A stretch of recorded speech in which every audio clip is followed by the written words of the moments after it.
distribusi sesuai dengan waktu yang ditentukan. Demikian juga dengan ini. Ya, nanti juga kita akan membantu pendistribusian logistik untuk pemilu tersebut ke daerah-daerah terpencil. Ya, kita sekarang musim hujan pasti kendala alamnya sangat ini, mungkin lautnya juga.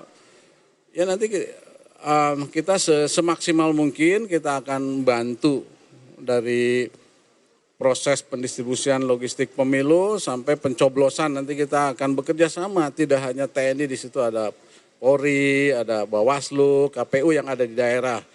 Tokoh adat, tokoh agama, tokoh masyarakat kita libatkan, ya. Itu untuk pelibatan TNI di situ. Dan kita juga sudah melaksanakan deklarasi pemilu damai. Semua Kapolda, Kodam dengan Polda, dengan semua elemen masyarakat. Ketua partai politik di wilayah, LSM dan sebagainya. Jadi kita sudah membuat upaya-upaya agar pemilu bisa terselenggara sesuai waktu dan damai dan aman. Kita sudah melangkah ke situ.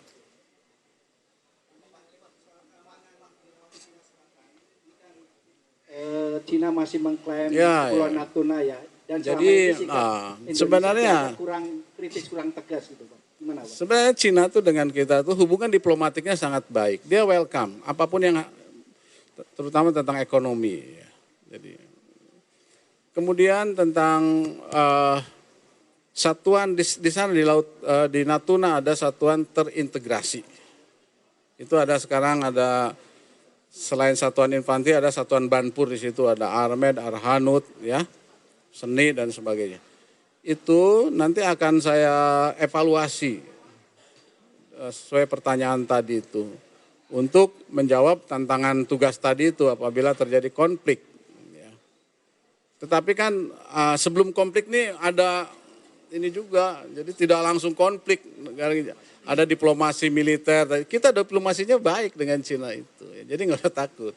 Ekonomi baik, diplomasi militer baik, ya, Kemenlu baik, pendidikan, investor masuk ke Indonesia, welcome Cina. Sehingga, tapi tetap saya sebagai Panglima TNI akan mengevaluasi pasukan yang ada di sana, apakah masih seperti ini, apakah harus diperbesar. Nanti kita akan membuat Pokja.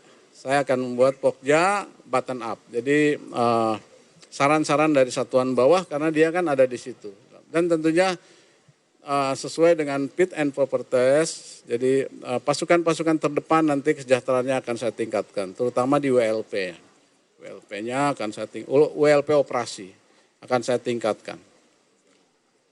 Minimal lebih baik lah. Izin Pak, perkenalkan saya Naufal. Pak, mungkin saya ada beberapa pertanyaan yang ingin saya tujukan kepada Bapak. Pertama, Pak Yudo sendiri menitipkan nih Pak soal pilot Susi Air gitu kepada Bapak. Dan mungkin langkah selanjutnya apa sih Pak yang Bapak ambil? Kemudian kedua Pak, pada saat fit and proper test Bapak sempat menyinggung juga akan membentuk Pokja yang mungkin mengkaji soal kekuatan siber gitu Pak. Pada saat itu konteks pertanyaan adalah matra siber TNI gitu Pak. Dan ini bagaimana soal kelanjutannya, apakah Bapak nanti akan jadi membentuk Pokja dan mungkin mempertimbangkan untuk membentuk matra siber TNI. Dan mungkin terakhir Pak, terkait dengan setelah persetujuan dari DPR ini, apakah dari Bapak sendiri sudah dengar atau belum gitu Pak infonya kapan sih Pak akan dilantik oleh Pak Jokowi? Mungkin itu Pak, saya terima kasih. Yang pertama tentang Papua. Jadi Papua itu memang ya setiap jadi kita kalau Pangdam itu punya Renkon. Renkon ini berisi tentang kerawanan. Kerawanan itu tidak hanya fisik, non fisik atau tidak hanya alam atau non alam. Alamnya biasanya bencana alam, di situ non alamnya biasanya terjadi konflik sosial, konflik bersenjata. Ini Papua ini memang sangat unik, dia punya kearifan lokalnya, punya adat istiadatnya karena dia terdiri dari beberapa suku.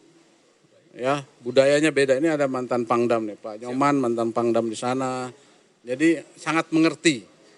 Nah, kita menghadapinya juga harus smart power, harus cerdas. Ya. Yang pertama dengan soft power tentunya. Soft power itu saya akan mengedepankan mengoptimalkan operasi teritorial di sana. Berarti kan pembinaan teritorial di sana akan saya tingkatkan. Tujuannya apa? Tujuannya untuk meningkatkan kesejahteraan, mempercepat pembangunan di daerah situ, ya kan? Tentunya ini bisa harus kolaborasi dengan kementerian yang terkait. Ya, jadi kalau misalnya dari PUPR membangun jalan, itu harus koordinasi dengan kita supaya kita amankan, karena di sana beda membuat jalan di Jawa, di Bandung dengan di Papua beda, apalagi di Duga sana itu tadi yang saya sampaikan. Jadi rencana konsidensi kita ini berbeda, pemetaannya setiap wilayah berbeda, sehingga keterlibatan kita TNI itu ya berbeda juga. Kalau di sana mungkin pengamanannya lebih ketat, ada pengamanan dalam, PAM luar, ada yang ambus dan sebagainya, ada yang patroli gitu, sehingga yang kerja aman dan pembangunan bisa diselesaikan sesuai waktu yang ditentukan. Tidak seperti sekarang kan, masih ada lah yang diganggu-ganggu gitu, bahkan korban jiwa di masyarakat sipil kan, kasihan juga ya. Kemudian juga tetap kita gunakan hard power. Kalau dia menyerang menggunakan senjata, karena kan dia kombatan. Kalau kombatan harus dilawan dengan senjata. Itu. Kemudian yang kedua apa tadi? Cyber. 2 bulan lalu saya ke cyber yang ada di Amerika. Itu si Mayor Jenderal Bederkamp, komandannya. Memang kalau kita sudah main cyber, berarti sumber daya manusia harus kita tingkatkan. Tadi yang saya sampaikan, ya kan? Well trained tadi. Kita sudah ada dan Pusan Siad bintang 1, nanti coba akan kita evaluasi. Tujuan saya akan tapi kalau kita perbesar, apakah TNI siap sumber daya manusianya? Kalau di luar negeri itu dia di-combine. Jadi di Singapura pun seperti itu. Singapura kan sudah ada satuan cyber, tapi saya pas ke sana tidak semuanya tentara. Dia merekrut sipilian. Jadi harus ada seperti itu. Ya. Kalau mau tentara terus berarti kan tentara semua, berarti saya harus memang mendidik dia supaya profesional di bidang cyber. Tapi nanti coba kita buat Pokja, mungkin lebih baik menggunakan